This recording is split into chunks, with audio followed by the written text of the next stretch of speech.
Today's podcast is brought to you by ACAM. Online solutions for simple requests can enhance your management style.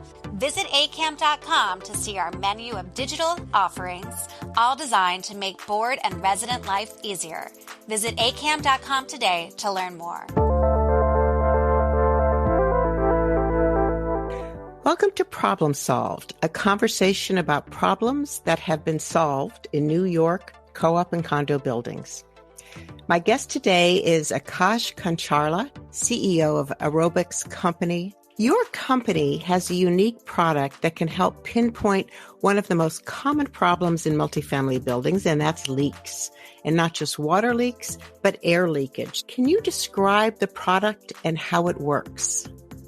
Yes, we use a system of two robotic machines in tandem, which basically scan roofs and building exteriors using thermal imaging arrays, as well as ultrasound and radar, so that we can see where water is lingering or getting in. We can see these cool spots. We can see insulation leaks as well simultaneously.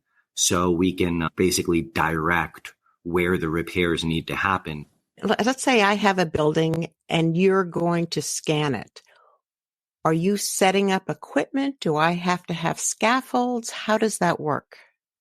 Our equipment is unique in that it's extremely lightweight relative to any sort of traditional method which would apply thermography or radar-based study.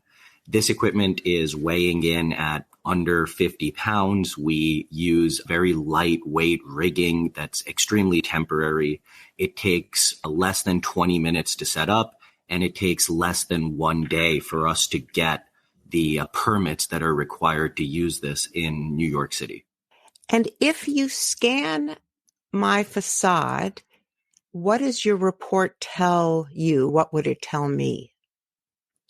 The report is really to your preference. Most people like to keep things simple, so we just tell them this is where the leak is, this is how you fix it. One of the biggest problem with leaks are roof leaks. How does that work on a roof? For roofs, we have stationary platforms, which we basically aim such that we are scanning the entire roof for multiple days at a time. This lets us collect a lot more data at a fraction of the cost. So these scans do identify on the roof where exactly the ingress point is for the water.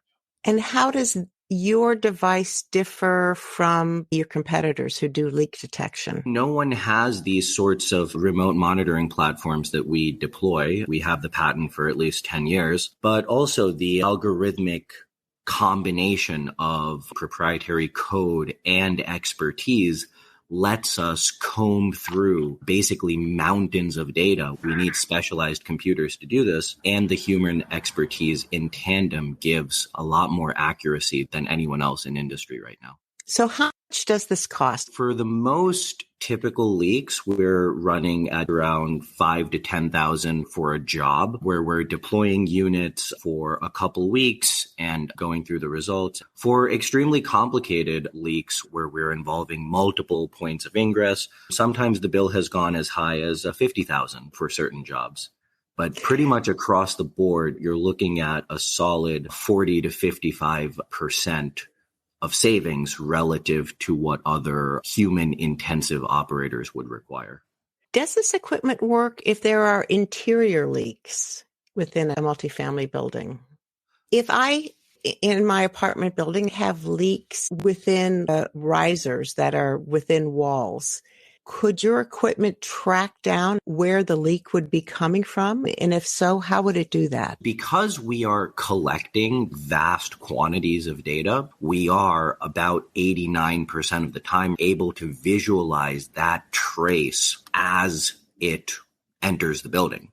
By rewinding our data capture and running it through some algorithms, we can actually trace that back to its source, even if it's behind other materials. You had told me about a leak in a lobby that you used your equipment for. How did that work?